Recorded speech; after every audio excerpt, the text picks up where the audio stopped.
kama una haraka kiasi gani au hata unamwamini anayekuuzia MacBook sana, make sure unacheki hivi vitu vitatu kabla hujaondoka nayo. Utanishukuru baadaye. Na utakuwa unajiuliza kwa nini nimetumia iMac sio MacBook. The operating system is the same. Na kwenye iMac au MacBook yako, ukiwa kwenye home screen juu kabisa upande wa kushoto, utaona kuna logo ya Apple. I-click kisha chagua about this Mac.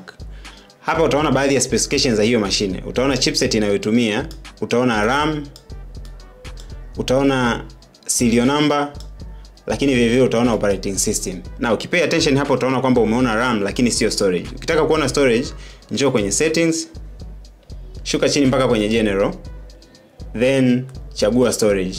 Hii itakuonesha size tu ya storage lakini haitakuonesha aina ya storage iliyopo kwenye mashine yako. Ukitaka kuona aina ya storage ambayo ipo kwenye mashine yako, whether ni HDD au ni SSD, njoo tena juu kushoto kwenye logo ya Apple.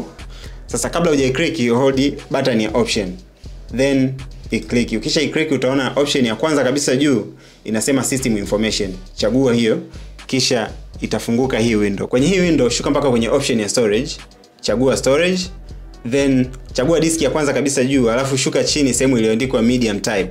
Utaona ni aina gani ya storage iliyonayo. In this case unaona ni SSD. Hii ni ku make sure kwamba hauuziwi mashine yenye storage type ya zamani kama HDD au Fusion drive wakati unahitaji SSD. Now do this and thank me later.